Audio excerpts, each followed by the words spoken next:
తిరిగి BCN news కి స్వాగతం. కృష్ణా జిల్లాలో తీవ్ర ఉద్రిక్త పరిస్థితి నెలకొంది. గుడివాడలో కృష్ణా జెడ్పీ చైర్పర్సన్ ఉప్పాల హారిక కారుపై దాడి జరిగింది. కారు అద్దాలను టీడీపీ జనసేన నాయకులు ధ్వంసం చేశారని వైసీపీ నేతలు ఆరోపించారు. ఎవరితోనూ వివాదాలు లేనప్పటికీ కావాలనే తనపై దాడి చేసేందుకు కుట్ర పన్నారని హారిక ఆవేదన వ్యక్తం చేశారు. గుడివాడ పోలీస్ స్టేషన్ వద్ద ఆమె మీడియాతో మాట్లాడారు.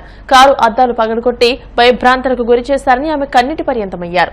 రాడ్లు తీసుకుని వచ్చి దాడి చేయడానికి ప్రయత్నించారని తెలియజేశారు.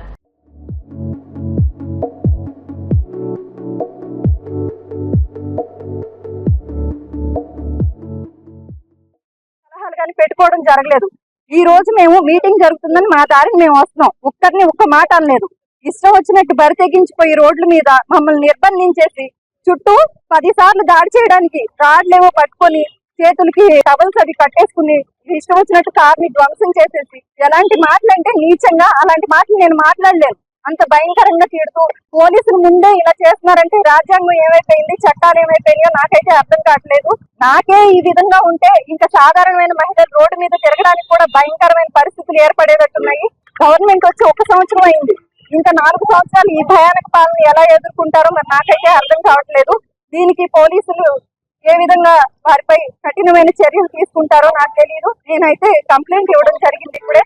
దీనికి సంబంధించి ప్రతి ఒక్కరు కూడా బీసీ మహిళనైన నాకు జరిగిన ఈ అవమానం ప్రతి మహిళకి జరిగినట్టే నేను భావిస్తున్నాను. ఎందుకంటే జిల్లా ప్రథమ మహిళకి జరిగిన అవమానం ప్రతి ఒక్కరికి జరిగినట్టే. ఇంత దారుణమైన బూతులు మాట్లాడుతున్నారంటే వారిని ఎస్పీ గారు ఖచ్చితంగా కఠినమైన చర్య తీసుకుని వారిని ఈ రోజు జైల్లో పెట్టాల్సిందిగా కోరుకుంటున్నాను. మేము ఎవరిని ఎటువంటి పదజాలాలు ఉపయోగించకుండా మా మీటింగ్ మేము చేసుకుంటున్నాము. ఆయన మేనిఫెస్టోలో ఇచ్చిన పథకాలు అమలు చేయట్లేదని మాత్రమే మాట్లాడుతున్నాను. ఇంతవరకు 4 మీటింగ్స్కి వెళ్ళాము. ఎక్కడ కూడా ఇలాంటి పరిస్థితి లేదు. కానీ ఈ రోజు గుడివాడ కేవలం మేము రోడ్లో ఎంటర్ అయ్యామంతే. అసలు ఆ రోడ్డు కూడా ఎంటర్ అవ్వలేదు. వాళ్ళు తిరిగి కారు రిటర్న్ వెళ్ళిపోమనంటే మేము కారు తిప్పుకుంటున్నా సరే మొత్తం రౌండ్ చేసేసారు. రౌండ్ చేసేసి మొత్తం అంతా ధ్వంసం చేసేసారు. ఈ రకమైన రాజ్యాంగం ఇక్కడ అమలవుతుంది. ఇది మరి రెడ్ బుక్ రాజ్యాంగం, మరి ఏ రాజ్యాంగం? అర్హత ఉన్న ప్రతి ఒక్కరికి పార్టీలకు అతీతంగా సంక్షేమ పథకాలు అందిస్తున్న ఏకైక ప్రభుత్వం కూటమి ప్రభుత్వమని టీడీపీ తాడేపల్లిగూడెం నియోజకవర్గ ఇన్ఛార్జ్ వలవల బాబ్జీ పేర్కొన్నారు. తాడేపల్లిగూడెం పట్టణంలోని 6వ వార్డులో దొడ్ల బాలాజీ ఆధ్వర్యంలో నిర్వహించిన సుపరిపాలనలో తొలి అడుగు కార్యక్రమంలో ఆయన ముఖ్య అతిథిగా పాల్గొని ఇంటింటికి తిరుగుతూ కూటమి ప్రభుత్వం అందిస్తున్న సంక్షేమ పథకాలను ప్రజలకు వివరించారు. ఈ సందర్భంగా బాబ్జీ మాట్లాడుతూ తల్లికి వందనం పేరుతో ఇంట్లో ఎంతమంది పిల్లలుంటే అందరికీ 13,000 రూపాయల చొప్పున వేయడం జరిగిందని అన్నారు. మహిళలకు ఉచిత బస్సు ప్రయాణం పథకాన్ని ఆగస్టు 15 నుండి ప్రారంభిస్తున్నట్టు తెలియజేశారు. స్కూల్ పిల్లలకు సన్నబియ్యంతో పౌష్టికాహారం అందజేస్తున్నామని వివరించారు. ఈ కార్యక్రమం మీద ఆసక్తి చూపిస్తున్న పరిస్థితులు ఉన్నాయి. ఎందుకంటే కొంతమందికి 60 ఏళ్ళు దాటిని గత 5 సంవత్సరాలుగా పెన్షన్ రాసిన పరిస్థితి లేదు కనుక అప్పుడు 60 వచ్చి ఇప్పుడు 65 సంవత్సరాలు ఉన్న వాళ్ళకి పెన్షన్ రావడం లేదు. అర్హత ఉండి పెన్షన్ రావడం లేదు. కాబట్టి అర్హత ఉన్న వాళ్ళందరికీ కూడా వాళ్ళది వాళ్ళ ఆధార్ కార్డు, వాళ్ళ రేషన్ కార్డు అన్ని పరిశీలించి కార్యాలయం ఉందో, మన సచివాలయం ఉందో, వార్డు సచివాలయంలో అవి రిజిస్టర్ చేయించి నెల అవ్వచ్చు, 2 నెలలు అవ్వచ్చు, పెన్షన్లు గ్యారంటీగా ఆల్రెడీగా పెట్టుకున్న వాళ్ళందరికీ 2 లక్షల పెన్షన్ల దాకా శాంక్షన్ అవుతున్నాయని తెలిసింది. మరి మిగిలినవి కూడా పెట్టుకుంటే వాళ్ళందరికీ కూడా ఇచ్చే విధంగా మన ప్రభుత్వం కృషి చేస్తుందని చెప్పి తెలియజేస్తూ, పెన్షన్ అనేది మరి ఎన్టీ రామారావు గారు 30 రూపాయలతో ప్రారంభించారు. దాన్ని 75 రూపాయలు చంద్రబాబు నాయుడు గారు చేశారు. దాన్ని 200 రూపాయలు రాజశేఖర రెడ్డి గారు చేశారు.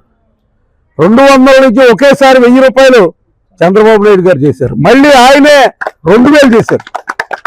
మళ్ళీ 3000 చేస్తారంటే అప్పుడు మనకు అధికారంలో ఇవ్వలేదు, జగన్మోహన్ రెడ్డికి ఇచ్చారు. ఆయన ఏదో తంటాలు పడి మొత్తానికి 5 సంవత్సరాలు అయిన తర్వాత 3000 ఇచ్చాడు. 3000 ఇచ్చిన తర్వాత 3000 నుంచి ఒకేసారి 4000 చేయడం జరిగింది. ఆ 4000 ఇచ్చిన తర్వాత కూడా ఒక 3 మాసాల ముందు వాగ్దానం చేశాం కనుక అని చెప్పి ఆ 3 మాసాలతో కలిపి 7000 ఒకేసారి ఇవ్వడం జరిగింది. పొద్దున్నే 6ంటికి మొదలుపెట్టి 10ంటిలోగా పెన్షన్లు అన్ని ఇచ్చేయాలన్న నిబంధనని చంద్రబాబు నాయుడు గారు అధికారులకు చెప్పడం జరిగింది.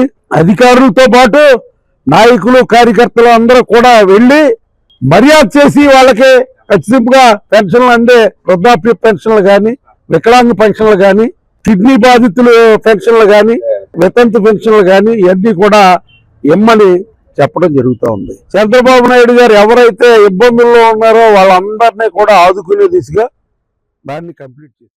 పల్నాడు జిల్లా యడ్లపాడు మండలంలోని నల్లబర్లి పొగాకు కొనుగోలు కేంద్రాన్ని ఎమ్మెల్యే ప్రత్తిపాటి పుల్లారావు పరిశీలించారు. ఈ సందర్భంగా ఆయన మాట్లాడుతూ చిలకలూరిపేట యడ్లపాడు కొనుగోలు కేంద్రాలు తెరిచి 20 రోజులు గడిచినా ఇప్పటి వరకు 5,000 క్వింటాళ్లు మాత్రమే కొనుగోలు చేశారని తెలిపారు. చిలకలూరిపేట నియోజకవర్గంలోనే రైతులకు 99,000 క్వింటాళ్ల పొగాకు నిల్వ ఉందని పేర్కొన్నారు.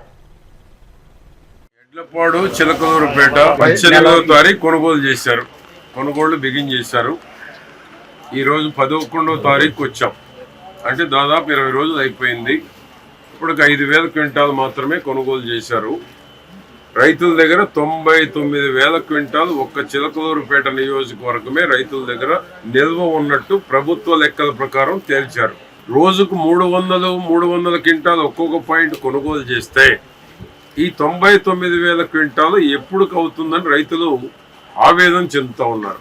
ఆవేదన చెందడమే కాకుండా నెల రోజుల నాడు కూడా యాప్లో బుక్ చేసుకున్నటువంటి రైతులకి ఇప్పటి వరకు ఏ రోజు కొంటారు అనేటువంటిది కూడా షెడ్యూల్ రాలేదు.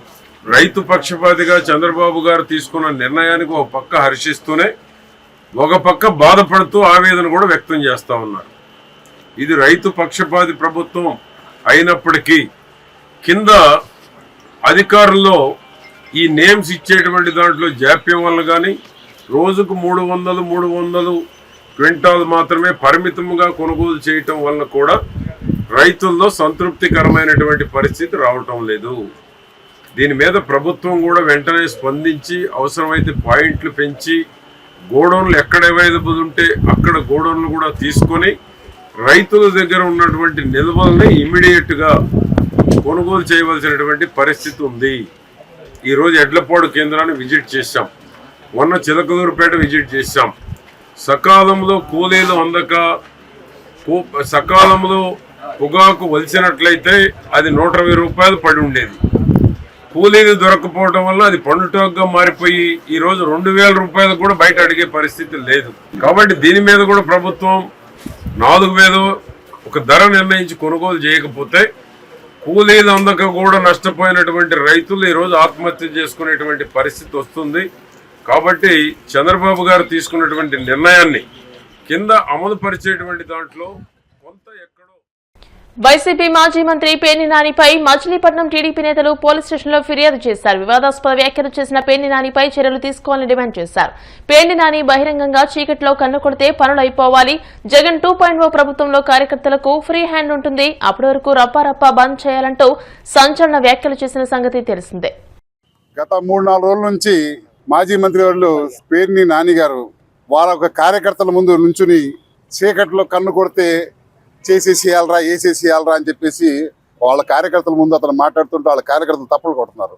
ఇది ఏం మెసేజ్ ఇద్దాం అనుకుంటున్నాడు ఈ పేర్ని నాని అనే వ్యక్తి? ఒక ఉన్మాదిలాగా మాట్లాడుతూ కార్యకర్తలను రెచ్చగొట్టి ఒకవేళ జగన్మోహన్ రెడ్డి ఇట్లా మాట్లాడమని చెప్పేసి వీళ్ళకి చెప్తున్నాడా? రెచ్చగొడితే రెచ్చిపోయే వాళ్ళు ప్రజలు వాళ్ళు సామాన్య ప్రజలు వాళ్ళు రెచ్చిపోయి ఇబ్బంది పడే పరిస్థితి వస్తుంది కదా. ఎవరన్నా చేయరాని పని చేసేస్తే నువ్వు చెప్పినట్టుగా చీకట్లో ఎవరన్నా చేసేస్తే. కాబట్టి తెలుగుదేశం పార్టీ తరపు నుంచి మేము ఇవాళ ఆర్పేట్ పోలీస్ స్టేషన్లో పేరుని నాని వారి యొక్క తనయుడు పేరుని కిట్టు ఇవాళ రెచ్చగొట్టే విషయాల్లో మాట్లాడుతున్నారు, పబ్లిక్గా ఇచ్చేస్తున్నారని చెప్పేసి కంప్లైంట్ ఇవ్వడం జరుగుతుంది. ఇలాంటి ధోరణి మంచిది కాదు. రాజకీయాల్లో ఉన్నప్పుడు చాలా నిదానంగా మాట్లాడాలి. ఇవాళ నువ్వే రెచ్చగొడుతున్నావు నీ కార్యకర్తల్ని. నీ అధికార రంగాన్ని ఎవరిని నరకాలో నరకేసేయి, ఎవరిని కొరకాలో కొరకేసేయి. అరే ఏం మాట్లాడుతున్నావు స్వామి నువ్వు? ఇంకా మీకైనా చిన్న వయసు మాది, నేమెట్లా మాట్లాడాలి? అలాంటి సమయం వచ్చింది అనుకోండి, ఎదుటివాడు కూడా అట్లాగే మాట్లాడతాడు కదా. కాబట్టి మీకు పేరు దానికి జగన్మోహన్ రెడ్డి ఏమని చెప్పాడంటే నువ్వు ఇష్టొచ్చుడు మాట్లాడేసి ఏ ప్రాంతానికి వెళ్తే పేద ప్రాంతానికి వెళ్ళేసి యువతని రెచ్చగొట్టమని చెప్పేసి జగన్మోహన్ రెడ్డి ఈ యొక్క పేరుని నానికి చెప్పడం జరిగింది. అదే పందాలో ఇవాళ పేరుని నాని యువతని రెచ్చగొట్టే పరిస్థితిలో ఉన్నారు. రాబోయే రోజుల్లో శాంతి భద్రత కూడాను విఘాతం కలిగించేలాగా ఈ యొక్క పేరుని నాని పనిచేస్తానని చెప్పి సభాముఖంగా తెలియజేస్తారు. వార్తలు ముగించే ముందు ముఖ్యాంశాలు మరోసారి. ప్రజాస్వామ్యాన్ని అంతం చేసేందుకు వైసీపీ శ్రేణులు కుట్రలు చేస్తున్నారన్న ఎమ్మెల్యే బోడే ప్రసాద్. అవినీతి సొమ్ముతో పేర్ని నాని విర్రవీగుతున్నారని వ్యాఖ్య. కూటమి పాలన పట్ల ఏ వర్గము సంతృప్తిగా లేదన్న వైసీపీ ఎమ్మెల్సీ బొత్స. రైతులను దండుపాళ్యం గ్యాంగ్ అనడం అత్యంత దుర్మార్గమని ఆవేదన.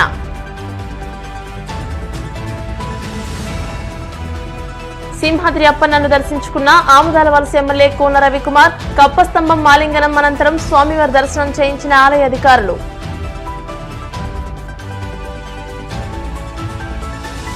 తిరుమల శ్రీవారిని దర్శించుకున్న పలువురు సినీ రాజకీయ ప్రముఖులు. ఆలయ మర్యాదలతో స్వాగతం పలికిన అధికారులు. ఈ వార్తలు ఇంతటితో సమాప్తం. మరిన్ని వార్తల కోసం BCN digital YouTube channel, Facebook page ని ఫాలో అవ్వండి. అప్డేటెడ్ వార్తల కోసం ప్లీజ్ సబ్స్క్రైబ్.